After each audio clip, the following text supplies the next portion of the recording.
بسم الله والصلاة والسلام عليك يا حبيبي يا رسول الله. أهلين أحباب كالطجوزة، إن شاء الله تكونوا كامل بخير. اليوم كما وعدتكم ندير لكم فيديو خاص بالطلية وحده. راني لبيت إن شاء الله طالبكم كما كنتوا قلتوا لي ثانيك. بسم الله. هنا عندي 700 غرام تاع سكر كلاص بعد ما غربلتهم، لازم تغربلوه. نضيف 3 قطرات في 700 تاع ماء الزهر، عطر الزهر. وإلا ما عندكمش عطر الزهر ضيفوا فنجان من صغار تاع ماء زهر. اللي ما يعرفش يستعمل عطر الزهر. نضيف كولورون بيض مغرفة صغيرة، وتقدروا تضيفوا كذلك شوية تاع لافاني.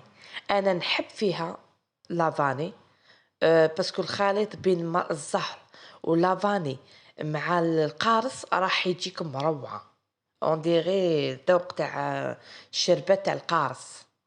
هنا نبدا وضفت مغرفه تاع زيت سونغو، لازم النوعيه المليحه.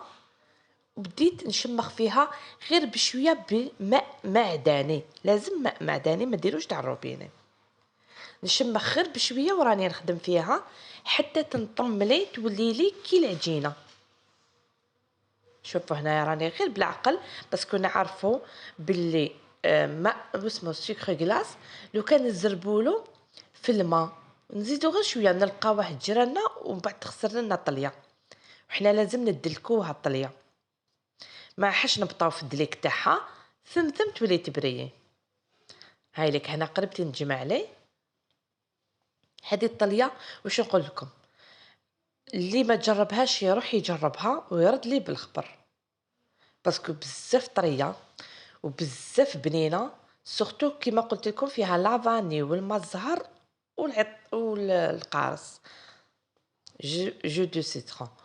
هنايا نبدا ندلك فيها. شوف كيف راني ندير لها كيما راك تشوفوني ندير حتى تولي تلمع، تخرج هكذا واحد لابغيونس تعرفوها بلي خلاص ندلكت لكم. وما طولش بزاف، واحد 2 دقائق هكذاك 3 دقائق. قلت لكم الطليه تاع اللي فيها بياض البيض هي اللي تيبس. على بالي بزاف يجي يقول لك لا لا هذيك هي الطليه تاع اللي نديروها في الحلويات التقليديه. ايه على بالنا بلي هذيك هي الحلوه، الطليه اللي نديروها في الحلويات التقليديه. بصح ما تضاينش ما تطولش معانا، يومين تبدا تتحجر على هذاك بياض البيض. معليه سيو تجربه. شوفوا هنا لو كان راه يوري لكم تلقاوها بلي تولات تلمع. سييت نقرب لكم بصح ما بانتش. هنا نبدا نفتح فيها بشويه جو دو سيترون بعد ما صيرته. كاين عصرو نصيرو باش نفتحها باسكو يجي فيه حبيبات تخسر علينا الطليه. هنا نبدا كلي نفتح فيها بصح كلي بصبحتيه كيما راكم تشوفوني كلش موضح، ما ندركهاش. نبدا نفتحها بصبعتيه. نولوا واش كنت قلت لكم على الطليه. سيو حبه بيض افتحوها، يكون عندكم شويه بياض بيض فرشوه هكذا على البلون دو طرافاي وخلوه ينشف. كي ينشف تشوفوا كي يتزجج هكذا كي توشوه تلقاوه كي الزجاج. كيف في الطليه كي تخلطوه كي تنشف لكم توليكم كي الزجاج هكذا تحجر وتطرطق هكذا في الفم وتخسر لكم الحلوه. اذا كانت لداخل الحلوه تذوب ومن الفوق يابسه ما عندها ما ولا فيها حتى شغم هذيك الحلوه، تولي ماشي مليحه كامل.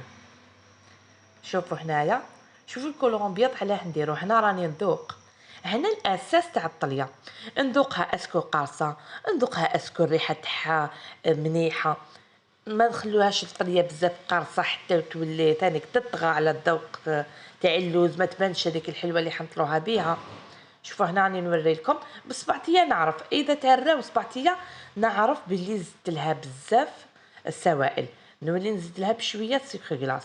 وإلا كانت ما حبطتليش قاعده ثقيله ما حبطتليش نعرف باللي نضيف لها سواء قارص الا كانت مخصوصه قارص، وإلا كانت قيس في الذوق تاع القارص نكملها بالماء المعدني.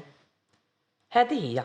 لقيت القارص كفاها وجاني بنين في الذوق تاعها، والمزهر كيف جاني ريحه المزهر والقارص وهذاك لافاني سي بون. نكملها نفتحها بالماء، ماء المعدني، هذا ما كان. حنا نضيف كولورون اللي نحب. انا ما نفضلش لي كولورون بودره، نفضل هادو اللي جايين سائل او ميم طو فيه الذوق، كيما كنت درت لكم قبل العرايش بذوق البيستاش، الطريه تاعهم ذوق البيستاش جاو يهبلوا، والداخل اللوز درت له ذوق البيستاش. تعرفوا كي جربوا كونتيتي صغيره باش تعرفوا واش راني نقول لكم. بزاف اللي كي ذاقوه في الاعراس اللي نخدم يجوا يطلبوه يقول لك عرايش بذوق البيستاش، جا بزاف بنين. واللي الذوق اللي تحبوه هنايا ديروه، هم يتباعوا 10,000 فيهم عدة أذواق، ذوق التوت، ذوق بزاف. هنايا نطلي شوفوا الحبة جات سوا تغطات لي ديفو تاعها، هذيك هي الطليه نقولوا قيس. الا شفتوا الطليه ما غطات لكمش لي ديفو تاع الحبه تاع الحلوه، عرفوا بلي مخصوصه سيكرو كلاس. ان شاء الله تجربوها وتنال اعجابكم. وعلى بالي بلي تبدلوا هذيك ميم تاع الحليب تجي فيها واحد الكو سبيسيال هكذا. هذه اللي بنينه، هذه تبين لكم كامل الاذواق. الكو تاع الحليب يغطي على الذوق تاع المزهر وعلى ذوق ما بيش كيفاه تجي في الذوق تاعها. انا ليا نفضل هذه تاع الماء. شوفوا كيف راهي تهبط لنا بكل سهوله وتلمع. انا هنايا ما استعملتش هذاك ملمع للطليه، درت ديريكت تزيين بعجينه السكر. كي تقدروا نقصوه من الحلويات، بس كامل هذوك المواد ماشي مناح. شوفوا الحبه ها تلمع. نقول لكم ان شاء الله تجربوها في فيديو اخر ان شاء الله.